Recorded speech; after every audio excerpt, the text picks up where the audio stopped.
5 types of fasting that will make demons flee.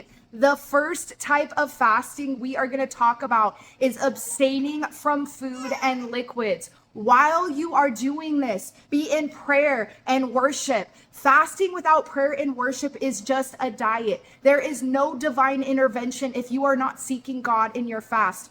Remember when Moses fasted, he was given the law, which actually drew the boundary line between life and death.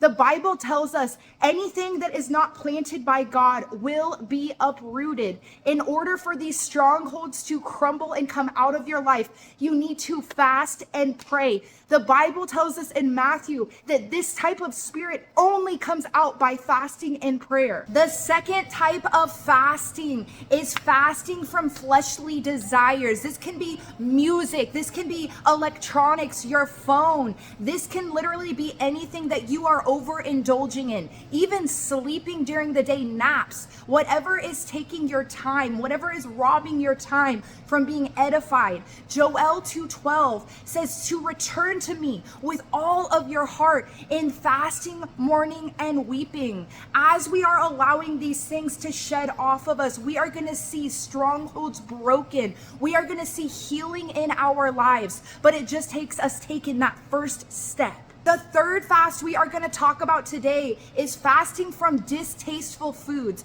also known as the Daniel fast. Remember, Daniel fasted for 21 days. His prayer was heard immediately, but due to the powers and principalities of the air, his answer was held up, and he had to prayer and petition and fast for those 21 days, and he saw his answer. He saw the fruit from his prayer, from his intercession, from his fasting. The fourth type of fasting is to abstain from our own will, wants, and desires, to put somebody else before ourselves.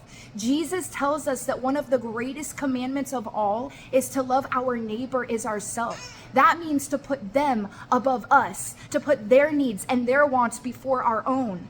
Isaiah 58:6-8 outline this type of fast. It says, "Is this not the fast I've chosen? To loose the bonds of wickedness, to undo the heavy burdens, to let the oppressed go free, that you break every yoke? Is it not to share your bread with the hungry, and that you bring to your house the poor who are cast out? When you see the naked, that you cover them, and not hide yourself from your own flesh? Then your light will break forth like the morning, and your healing shall spring forth speedily, and your righteousness shall go before you, and the glory of the Lord shall be your rear guard. And you shall call him, and the Lord will answer. You shall cry, and he will say, here I am." The fifth type of fasting is living a lifestyle of fasting. This is outlined in Matthew 6:16.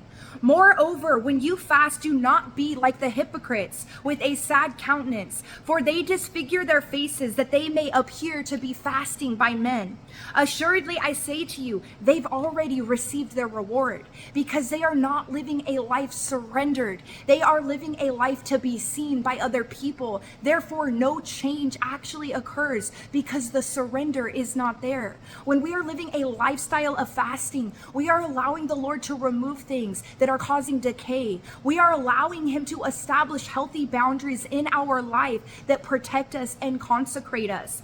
It says, "But when you fast, anoint your head, wash your face, so that you do not appear to men to be fasting, but to your Father who is in secret, in the secret place. And your Father who sees in secret will reward you openly." The Lord wants to remove the darkness from your life. The Lord wants to remove the trauma, the pain, any bitterness, anything that was rooted by the enemy to cause decay. The Lord wants to remove those things from your life. He wants to remove the stronghold. He wants to take you through the layers like an onion and slowly just remove and remove. And that is what happens when we live a lifestyle of fasting, where we not only are fasting from food, but we are fasting from anything that is toxic to us, that is causing us decay. This can be, again, anything that we are overindulging in. Living a lifestyle of fasting in surrender is living a lifestyle where we are living out the convictions of the Holy Spirit.